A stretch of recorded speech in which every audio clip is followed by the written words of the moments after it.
Hi guys, and welcome to this video. So in this one I'm going to be comparing the M1 MacBook Air with the M1 MacBook Pro in gaming scenarios. The MacBook Air is the $999 base model with 7 GPU cores, and the MacBook Pro is the $1299 base model with 8 GPU cores. So we're going to start with the Shadow of the Tomb Raider built-in benchmark. I ran it for about 40 continuous minutes, 11 runs in total. I did want to go beyond 11 runs, but on the 12th run on both machines the game just crashed, so it seems like you can't do more than 11 runs in a row on the Shadow of the Tomb Raider built-in benchmark for reasons I do not know. So the Shadow of the Tomb Raider benchmark does give quite a lot of information. Probably the most important figure though, and the figure that I've used in this graph, is the total frames rendered throughout the entire run. So as you can see on the first run, the MacBook Pro rendered about 5,361 frames, compared with the MacBook Air, which rendered 5,003 frames. So the MacBook Pro was about 7% faster. So that extra GPU core is giving some extra performance,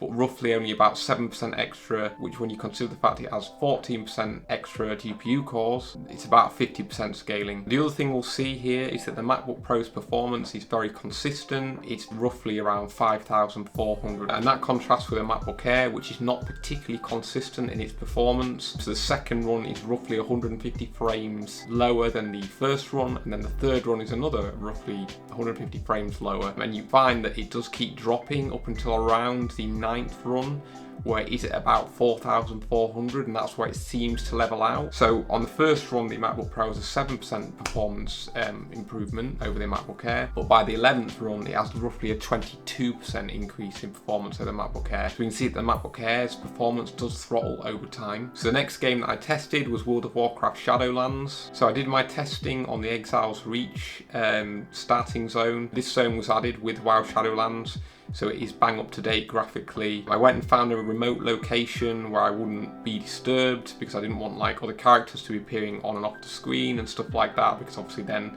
you wouldn't be able to compare the results over time. We can see the MacBook Pro started off 3 frames ahead of the MacBook Air, which is roughly around a 10% advantage.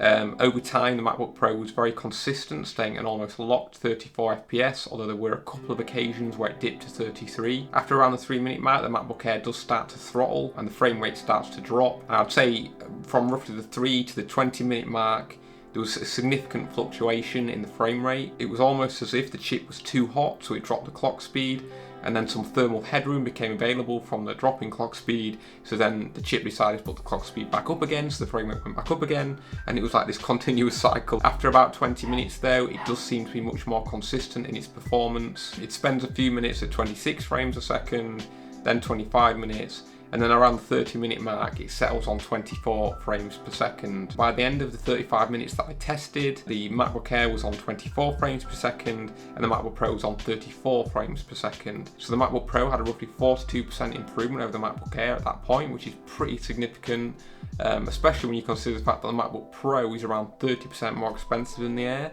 And generally the MacBook Pro is seen as not as good value as the Air, but we can see in World of Warcraft anyway, after around the 30-minute mark, it's actually better value, like you're getting more performance than the 30% extra that you paid for the Pro. So the other thing that I thought I would look at as part of this video is I would basically simulate an 8-core MacBook Air's performance. So I don't have an 8-core MacBook Air, so these results that I'm about to show you I've just made up, or at the very least extrapolated from the MacBook Pro and MacBook Air 7 cores performance. So take it very much with a pinch of salt.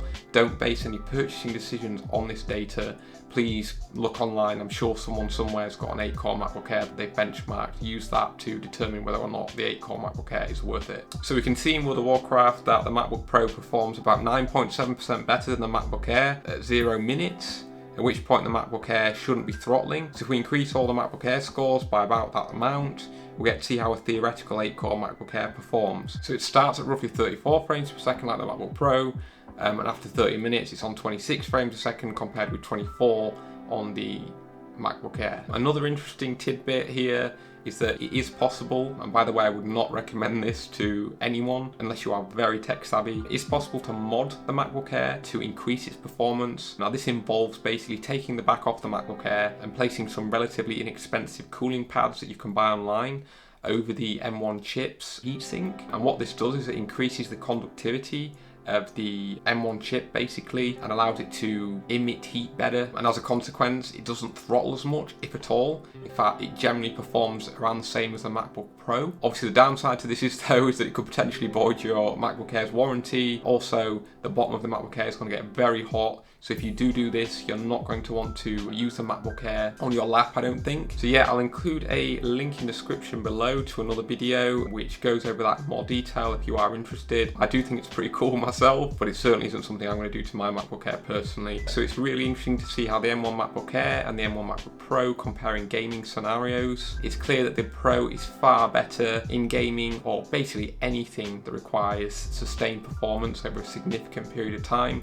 Like, the Air is as fast as the Pro and short bursty workloads, but the second you want performance over the course of several minutes, the Air's chip does start to throttle and you do lose performance. So you really have to sort of weigh up what kind of workloads you do and whether or not the Pro is worth the extra money for that better sustained performance. I would say if you are interested in gaming on either of these machines, if you can afford the Pro, I would go for the Pro because you are getting significantly better performance.